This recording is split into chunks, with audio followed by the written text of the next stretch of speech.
Saudara para mahasiswa yang mengikuti mata kuliah pendidikan agama, ini saya akan menyampaikan perkuliahan dengan beberapa metode yang bisa kita gunakan.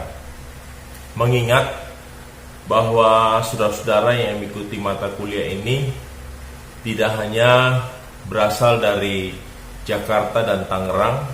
Oleh sebab itu, saya menggunakan media YouTube salah satunya untuk bisa kita pakai di dalam metode pembelajaran pendidikan agama yang saya ampu di semester ganjil di Universitas Matana ini.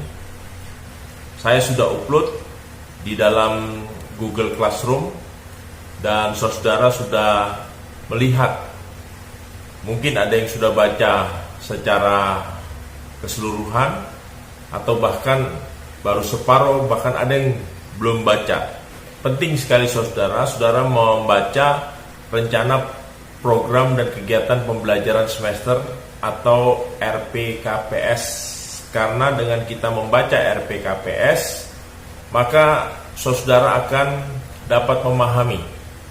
Saudara dapat memahami satu semester di dalam kegiatan proses belajar mengajar mata kuliah ini ya. Untuk itu saya hanya perlu mengingatkan kepada saudara apa saja yang kita pelajari di dalam semester ini.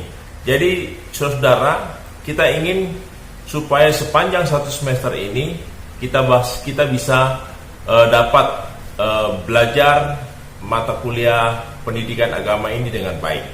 Karena memang praktis pandemi COVID-19 ini mengakibatkan kuliah kita tidak bisa kuliah dengan cara bertemu langsung di kelas, melainkan dengan cara online. Oleh sebab itu, saya menggunakan berbagai macam cara, media untuk menyampaikan materi yang saya hendak sampaikan kepada saudara-saudara. Sesungguhnya sudah ada buku ini sangat penting untuk kita bisa memahami keseluruhan dari apa yang kita pelajari sepanjang 16 pertemuan di dalam satu semester ini.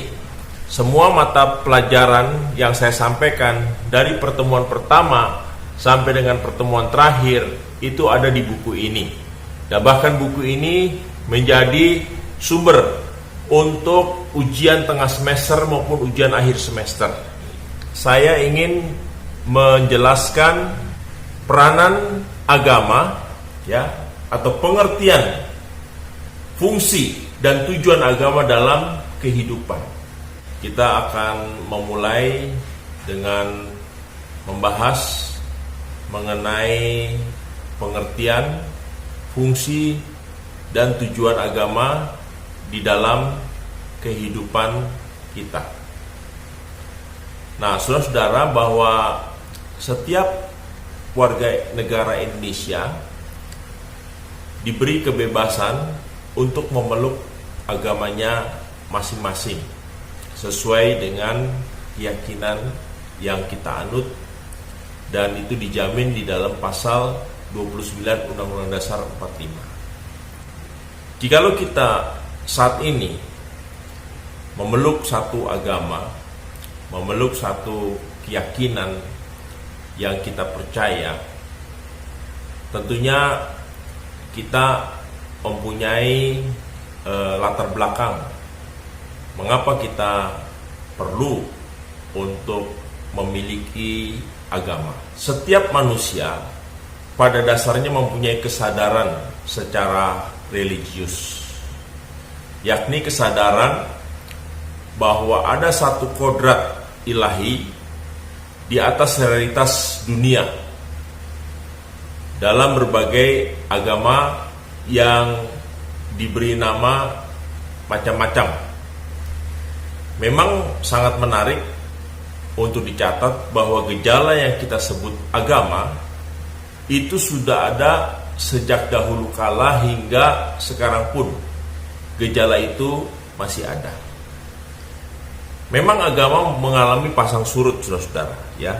Agama mengalami pasang surut, bahkan kadang agama tertentu mengalami kemerosotan dalam konteks tertentu, ya.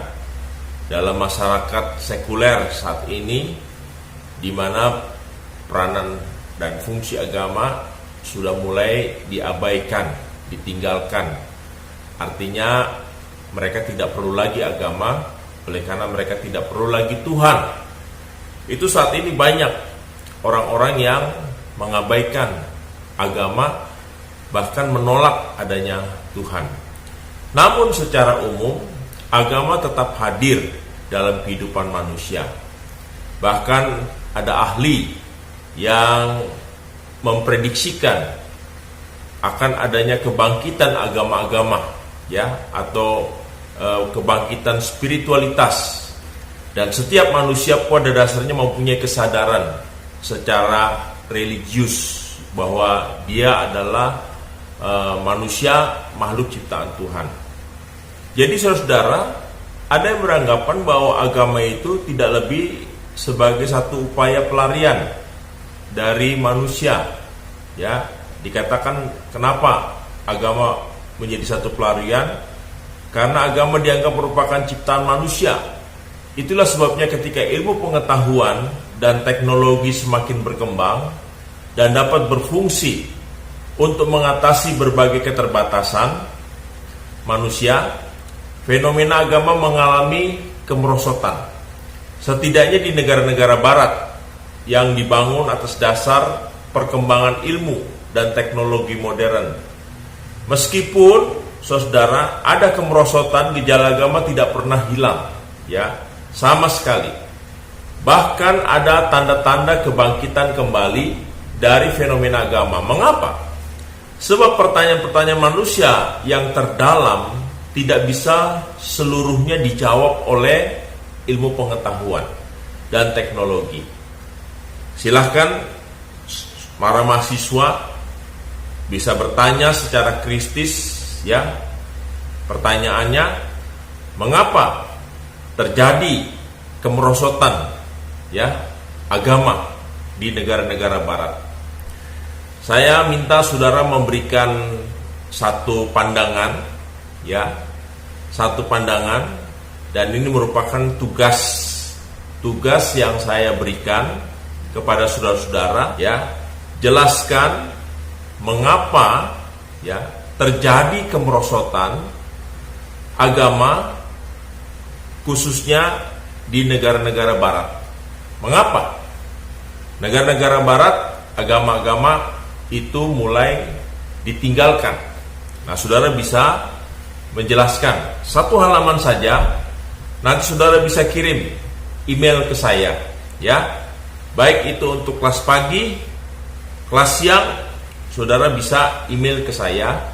Mengapa, ya, negara-negara barat mulai meninggalkan agama?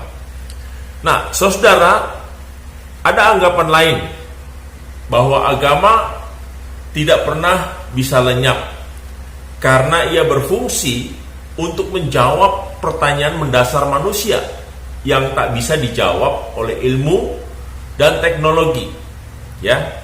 Jadi agama tetap eksis, agama tetap ada, karena tidak semua pertanyaan bisa dijawab dengan ilmu dan teknologi, ya. Contoh, kita tidak bisa membayangkan bagaimana tahun 2020 dunia bisa mengalami pandemik COVID-19. Dunia sekarang begitu sangat mengalami goncangan karena banyak orang meninggal, banyak perusahaan-perusahaan tutup, bahkan kita harus bersekolah, ya, atau kuliah dengan cara daring seperti ini. Ini diakibatkan oleh karena wabah pandemi COVID-19 yang tidak dibayangkan. Ketika kita mengakhiri tahun 2019, kita tidak membayangkan akan terjadi seperti ini. Tetapi itulah kenyataannya, bahwa ilmu dan teknologi, khususnya ilmu kedokteran dan teknologi, belum bisa menjawab semua persoalan-persoalan yang ada di dunia ini. Buktinya dengan adanya COVID-19. Nah, saudara bisa memikirkan akan hal itu, betapa ilmu pengetahuan dan teknologi tidak bisa untuk bisa menjawab semua persoalan yang ada. Nah, oleh sebab itu saudara, pertanyaan mendasar yang tak bisa dijawab ya terhadap persoalan yang terjadi di dunia ini, orang akhirnya mencari jawaban melalui iman yang ditawarkan oleh keyakinan dari agama masing-masing. Jadi jelas saudara-saudara bahwa fungsi agama yaitu karena ilmu dan teknologi tidak bisa memberi jawab untuk setiap persoalan yang ada, sehingga akhirnya orang lari kepada iman dan keyakinan yang dia dapat melalui agama.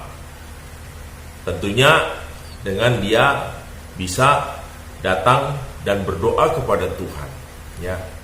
Nah, itu yang saya ingin saudara memahami sekilas mengenai fungsi dan peranan agama di dalam kehidupan kita. Nah, sekarang saya ingin memperlihatkan kepada saudara-saudara, ya, di dalam kita mempelajari mata kuliah pendidikan agama. Saudara bisa melihat slide yang saya tampilkan, ya. Kalau saudara perhatikan di situ ada di tengah-tengah itu tulisan individu, ya. Itu artinya adalah saudara secara personal, secara pribadi, ya, secara personal, secara pribadi. Nah, bagaimana saudara secara personal, secara pribadi sebagai individu, ya, dipengaruhi di dalam kehidupan saudara, sehingga kalau saudara sekarang katakanlah usia 20 sampai usia 25-30, itu ada faktor-faktor yang melatar belakangi, ya, pemikiran dan sikap saudara. Ada dua, ya, bagian besar. Yang pertama yaitu didasarkan atas kehidupan manusia yang terdiri dari 3 faktor. Yang pertama yaitu tradisi, ya, tradisi.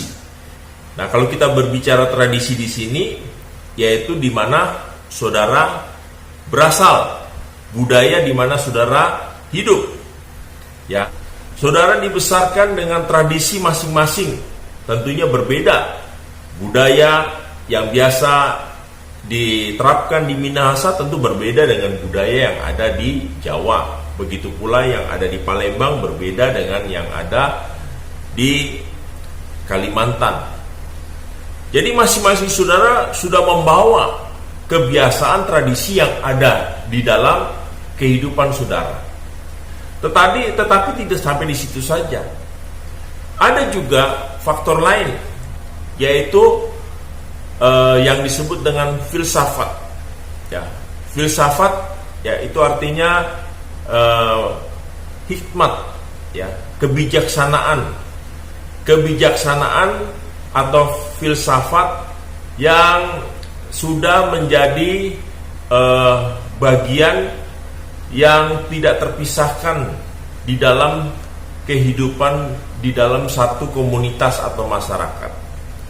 Seperti kayak saya sebagai seorang katakanlah berlatar belakang dari Jogja, secara tidak langsung ada filosofi atau filsafat yang saya bawa, yang secara tidak langsung itu saya dapatkan dari leluhur saya, mulai dari kakek saya, mulai dari orang tua saya, sehingga itu mempengaruhi sikap saya, mempengaruhi cara pandang saya, ya, karena filsafat itu.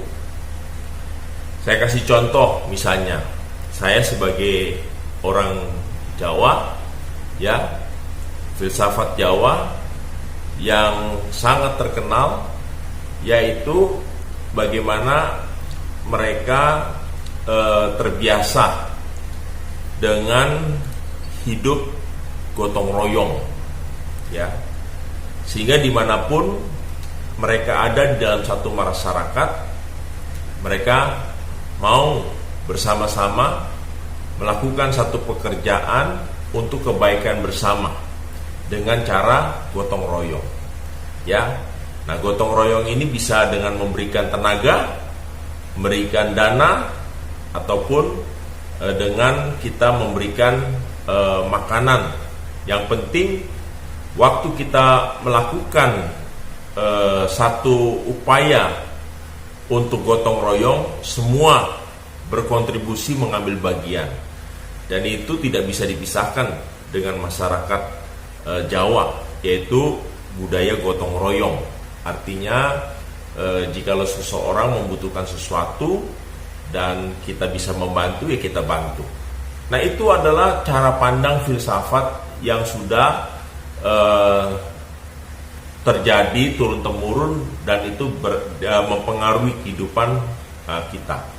Nah, ada juga, ya, faktor yang ketiga, yaitu agama.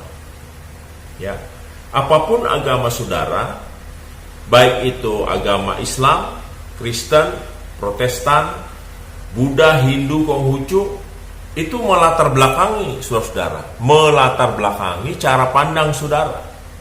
Sehingga di dalam kehidupan saudara ada 3 aspek yang mempengaruhi, yaitu tradisi, agama, dan filsafat. Baru aspek yang kedua, yaitu yang disebut dengan peradaban manusia. Nah, sekarang saudara mengikuti kuliah pendidikan agama, tetapi saudara mengambil jurusan yang berbeda-beda.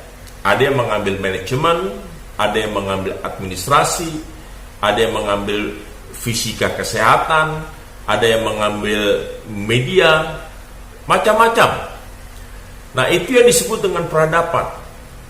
Jadi, saudara tidak hanya memiliki sumber pengetahuan daripada ilmu pengetahuan yang saudara ambil, tetapi secara individu, secara keseluruhan, saudara dipengaruhi oleh faktor yang lain yang saya sebutkan tadi, baik itu tradisi, agama, dan budaya.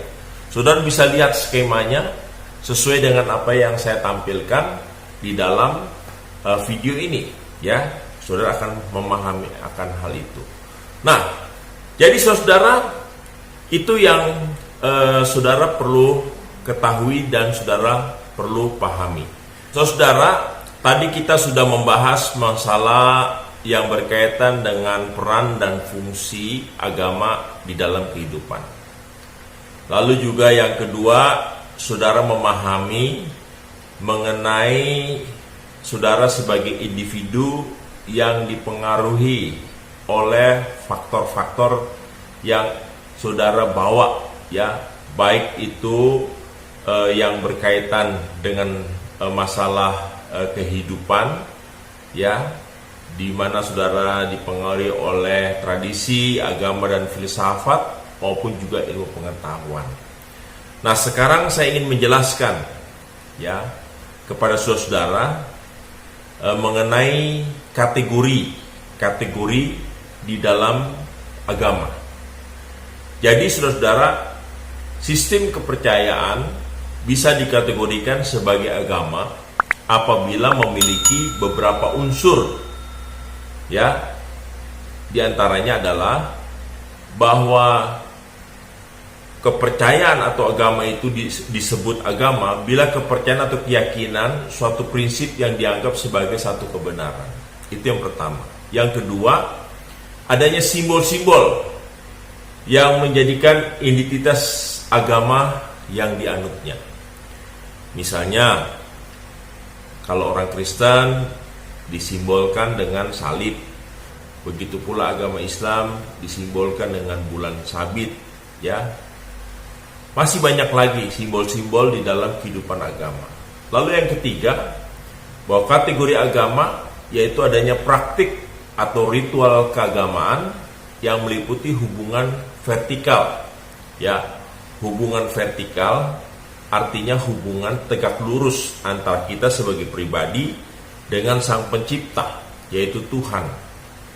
Dan tidak hanya hubungan vertikal, tetapi juga hubungan horizontal antara umat dengan manusia yang lain atau sesama, ya, baik itu dari agama yang sama ataupun agama yang berbeda. Nah, saudara-saudara, itu kategori yang kita perlu pahami. Lalu kategori yang keempat, adanya pengalaman keagamaan, yaitu berbagai bentuk pengalaman keagamaan yang pribadi yang dialami oleh penganutnya. Ya, jadi setiap orang memiliki pengalaman-pengalaman di dalam kehidupan pribadinya. Ya. Lalu kategori yang berikut, yaitu umat beragama yakin akan komunitas dari setiap agama yang dianutnya. Nah, selain itu, para ahli juga membagi agama menjadi 3 kategori. Ya, ada 3 kategori agama. Pertama, yaitu agama mayor. Ya, agama mayor itu mengacu pada agama yang bersifat transkultural atau internasional. Ya, agama-agama besar di dunia. Islam, Kristen, Katolik, Buddha, Hindu, Konghucu, itu agama-agama besar di dunia. Lalu ada agama lokal. Agama lokal ini adalah agama pribumi yang mengacu pada kelompok agama yang lebih kecil, ya, yang terdapat pada budaya atau kelompok masyarakat tertentu. Dan yang ketiga, yaitu gerakan-gerakan keagamaan baru yang mengacu pada berbagai jenis agama baru yang dikembangkan pada zaman modern, ya, yang biasanya adalah merupakan aliran baru yang terinspirasi dari berbagai agama besar yang sudah terlebih dahulu ada. Nah, adapun mengenai cara bagaimana manusia memperlakukan dan menjalankan agamanya bisa dibagi menjadi beberapa kategori, ya. Ada beberapa kategori, ya, bagaimana manusia memperlakukan dan menjalankan agamanya, yaitu bisa dibagi menjadi beberapa kategori. Yang pertama, yaitu secara tradisional. Ya, secara tradisional yaitu cara beragama yang berdasarkan pada tradisi. Misalnya, mengikuti cara beragama dari nenek moyang, leluhur, masyarakat atau orang-orang dari generasi sebelumnya. Tipe ini pada umumnya kuat dalam hal sikap keagamaannya dan sulit menerima hal-hal yang baru dan tidak berminat untuk mempelajari atau mengikuti agama yang lain yang berada di luar tradisi keluarga atau masyarakat. Yang kedua, ya, yaitu secara formal. Secara formal yaitu bagaimana agama berdasarkan tatanan resmi atau formalitas yang berlaku di lingkungannya, ya. Tipe ini biasanya, saudara, mengikuti cara beragama dari orang yang berpengaruh dan dianggap memiliki otoritas dalam lingkungan, misalnya para guru dan tokoh agama serta masyarakat. Dan yang ketiga, yaitu secara rasional, yaitu cara beragama dengan berdasarkan penggunaan rasio atau logika yang dimilikinya. Tipe ini berusaha memahami dan menghayati ajaran agamanya melalui pengetahuan, ilmu, akal, dan pengalaman. Tipe ini biasanya bersikap lebih terbuka serta bisa menerima berbagai hal baru yang dirasakan masuk akal dan sesuai dengan nalar maupun logikanya. Tipe ini biasanya mudah dijumpai di lingkungan masyarakat urban perkotaan yang senantiasa menggunakan inteleknya dan memiliki kehidupan yang modern. Dan yang keempat, yaitu secara wahyu. Kategori agama secara wahyu yaitu meyakini bahwa agama yang dipercaya didasarkan pada wahyu Tuhan yang diterima melalui utusan Tuhan dan wahyu itu tertulis dalam kitab suci. Dan yang kelima yaitu agama secara proporsional, ya, agama secara proporsional. Nah, jadi saudara, bisa membaca dari bahan saya, itu akan lebih lengkap lagi penjelasan saya. Saya hanya memberikan pengantar saja, ya. Saya hanya memberikan pengantar dari apa yang ada di dalam tulisan saya, di dalam buku saya. Nah, itu saja yang bisa saya bagikan di dalam perkuliahan kita untuk pendidikan agama. Ingat, saya memberikan tugas kepada saudara-saudara, yaitu seperti yang di awal saya sampaikan, ya, saudara bisa memberikan alasan mengapa agama-agama di negara barat itu mulai ditinggalkan, ya, sehingga terjadi kemerosotan. Supaya saudara terus terhubung, ya, saudara bisa mensubscribe saya punya channel agar saudara tidak perlu cari-cari, sehingga saudara bisa mengetahui video-video baru yang saya buat khusus untuk mata kuliah pendidikan agama ini. Kiranya Tuhan menolong kita untuk terus kita diberi semangat di dalam mengikuti perkuliahan ini.